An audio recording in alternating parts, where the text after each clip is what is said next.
സംവിധാനം ചെയ്ത എബി എന്ന ചിത്രമുണ്ടല്ലേ, എങ്ങനെയാണ് ആ ഒരു രംഗത്തോട്ട് വന്നത്? എബി സംവിധാനം അറിയാവുന്ന പോലെ എല്ലാ സംവിധാനം ചെയ്യാൻ ആഗ്രഹിക്കുന്ന നവാഗത സംവിധായകരെ പോലെ ഞാനും മമ്മൂട്ടിയും മോഹൻലാൽ സാറും മമ്മൂട്ടി സാറും എല്ലാവരുടെയും അടുത്ത് കഥ പറഞ്ഞ് നടന്നു. എനിക്ക് ഡേറ്റ് കിട്ടിയത് വിനീത് ശ്രീനിവാസൻ്റെതാണ്. അത് സന്തോഷ് ശിഖാനം എന്ന മലയാളത്തിലെ ഏറ്റവും നല്ല യുവ സാഹിത്യകാരന്മാർ ഏറ്റവും എടുക്കാനായിട്ടുള്ള ആളുടെ നല്ലൊരു സബ്ജക്റ്റ് വന്നു. അതുപോലെ ആ വിനീതിൻ്റെ സിനിമ, പിന്നെ ആ സിനിമയ്ക്ക് വിനീതിനും അത്തരത്തിലുള്ള മോട്ടിവേഷണൽ സബ്ജക്റ്റ് ചെയ്യാനുള്ളൊരു താല്പര്യമുണ്ടെന്ന് അറിഞ്ഞു. അങ്ങനെ ഒത്തുവന്നൊരു പ്രോജക്റ്റാണത്. പിന്നെ മോട്ടിവേഷണൽ ആയിട്ടുള്ളൊരു കഥ പറയാൻ പറ്റുക, വിനീത് എന്ന് പറയുന്ന നടനിലെ ഒരു സംഗതികൾ അങ്ങനെയെല്ലാം ആലോചിച്ചിട്ടുണ്ടായിട്ടുള്ള സിനിമയാണ്. അപ്പോൾ അങ്ങനെ ഇപ്പം എത്ര സിനിമ ഡയറക്റ്റ് ചെയ്തു? ഒരു ഫിലിം ഞാൻ സംവിധാനം ചെയ്തു. ഞാൻ ശരിക്കും ഒരു പരസ്യ കമ്പനിയാണ് നടത്തുന്നത്. സാറിൻ്റെ അടുത്ത് പോകുന്നതിന് ശേഷം ഞാനൊരു അഡ്വർടൈസ്മെന്റ് പ്രൊഡക്ഷൻ ഹൗസുകൾ ധാരാളം ഉണ്ടല്ലോ. ഞാൻ കേട്ടിരുന്നു. അപ്പോൾ പരസ്യങ്ങളിലായിരുന്നു കൂടുതൽ ശ്രദ്ധ ഉണ്ടായിരുന്നത്. അങ്ങനെ ഒരു സിനിമയെ ചെയ്തുള്ളൂ. സംഗീത ആദ്യമായിട്ട് പാടിയ സിനിമയാണ് ഛോട്ടാ മുംബൈയിലാണ്. ഛോട്ടാ മുംബൈ.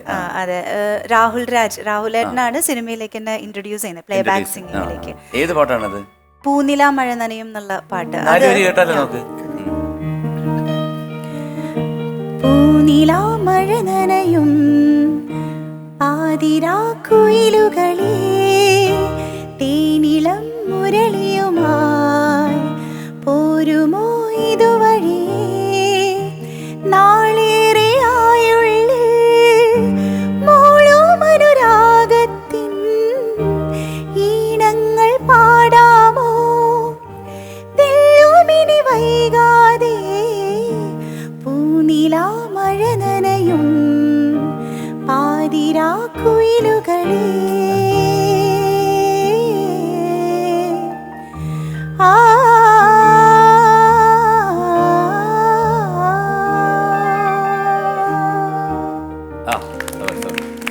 എനിക്ക് പെട്ടെന്ന് ഈ പാട്ട് കേട്ടപ്പോഴത്തേക്ക് ആ നിമിഷത്തിന്റെ നിർവൃതിയിൽ അല്ലേ, അത് രണ്ടുപേരും പാടി.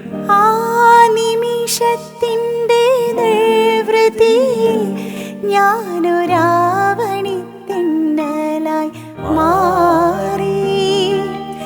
ആ നിമിഷത്തിന്റെ നിർവൃതിയിൽ ഞാനൊരാവണി തെന്നലായി മാറി.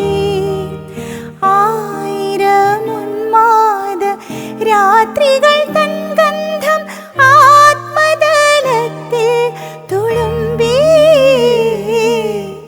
ആത്മതലത്തിൽ തുളുമ്പി.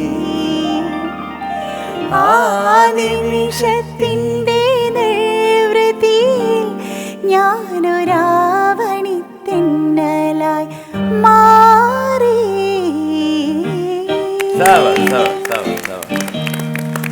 സംഗീത പാടിക്കൊണ്ടിരുന്നപ്പോൾ ടെൻഷൻ മുഴുവൻ ശ്രീകാന്തിന്റെ മുഖത്തായിരുന്നു.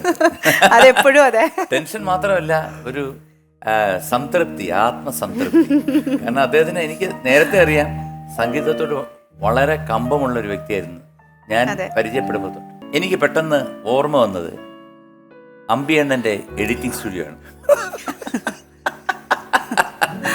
അമ്പിയണ്ണൻ എന്ന് പറഞ്ഞാൽ ഗോപാലകൃഷ്ണൻ, എനിക്കറിയാം. പണ്ടത്തെ എന്താണ് വേൾഡ് ഫേമസ് എഡിറ്റേഴ്സ്. പ്രിയദർശന്റെ മാത്രമല്ല, ഒരുപാട് മലയാള ചിത്രങ്ങളും ഹിന്ദിയും തമിഴും തെലുങ്കും ഒക്കെ എഡിറ്റർ എന്ന് പറഞ്ഞ് എഡിറ്റ് ചെയ്ത വ്യക്തിയാണ് ഗോപാലകൃഷ്ണൻ. ഞങ്ങളെല്ലാം അമ്പിയണ്ണൻ എന്ന് വിളിക്കും.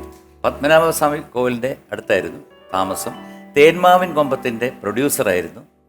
മാത്രവുമല്ല, അദ്ദേഹം ഒരു ശുദ്ധ ബ്രാഹ്മണനുമാണ്. വളരെ സത്യസന്ധനാണ്. അടുക്കും ചിട്ടയോടും കൂടി പോകുന്ന ഒരാളാണ്. ഭയങ്കര മുൻകോപി കൂടാണ്. ഓക്കെ, ഒരുപാട് കേട്ടിട്ടുണ്ട് സാറിന്റെ പേര്, അമ്പി സാർ എന്നൊക്കെ ശ്രീകാന്തൻ പറഞ്ഞു കഴിഞ്ഞൊരു 17 വർഷം. ശ്രീകാന്ത് അപ്പൊ അമ്പിയണ്ണന് ചില ചിട്ടകളുണ്ട്. ഈ എഡിറ്റിംഗ് എന്ന് പറയുന്ന പണ്ട് വലിയ മെഷീനാണ്. ഇപ്പോഴാണല്ലോ നമ്മുടെ ഇതൊക്കെ വന്നത്, കമ്പ്യൂട്ടറൊക്കെ വന്നത്. ആ എഡിറ്റിംഗ് എന്ന് പറഞ്ഞു കഴിഞ്ഞാൽ വലിയ പ്രയാസമാണ്. ഈ ഇത് മൂവിയോള അതിങ്ങനെ ഓടിക്കൊണ്ടിരിക്കുമ്പോൾ ഇദ്ദേഹം പ്രിയൻ അവിടെ ഇരുന്നിട്ട് പറയും, ഇവിടെ എന്ന് പറയുമ്പോഴത്തേക്ക് ടക്കെന്നൊരു ചവിട്ടാണ്. ഒരു ബ്രേക്ക് ചവിട്ടുന്ന കാലിലും ഉണ്ട് കയ്യിലും ഉണ്ട്. എന്നിട്ട് ആ ഫിലിം എടുത്തിട്ട് അതിൽ മാർക്ക് ചെയ്ത് കട്ട് ചെയ്ത് എഡിറ്റ് ചെയ്ത് വലിയ പ്രയാസമാണ്. ഇന്നൊക്കെ എന്തുമാത്രം അഡ്വാൻസ്ഡ് ആയി. അപ്പോൾ അദ്ദേഹം ഉച്ചയ്ക്ക് കിടക്കുന്ന ഒരു ഇതുണ്ട്. കാരണം 1 മണിക്ക് കൃത്യം നിർത്തും. എന്നിട്ട് 2 മണി വരെ ഊണ് കഴിച്ചിട്ട് വന്നിട്ട് 2 മണി വരെ കിടന്നു. അപ്പം ഇദ്ദേഹത്തിന് അറിഞ്ഞൂടാ, വന്നതല്ലേ ഉള്ളൂ, ജോയിൻ ചെയ്തേ ഉള്ളൂ പ്രിയൻ്റെ കൂടെ. അപ്പം അമ്പിയണ്ണൻ്റെ കൂടെയാണ് വിട്ടത് ഒന്ന് ഹെൽപ്പ് ചെയ്യാൻ വേണ്ടി. അപ്പം സത്യത്തിൽ പാവം അവിടെ ഊണൊക്കെ കഴിച്ചിട്ട് നോക്കിയപ്പം അമ്പിയണ്ണൻ്റെ സാധനം അവിടെ കിടന്നുറങ്ങുന്നു.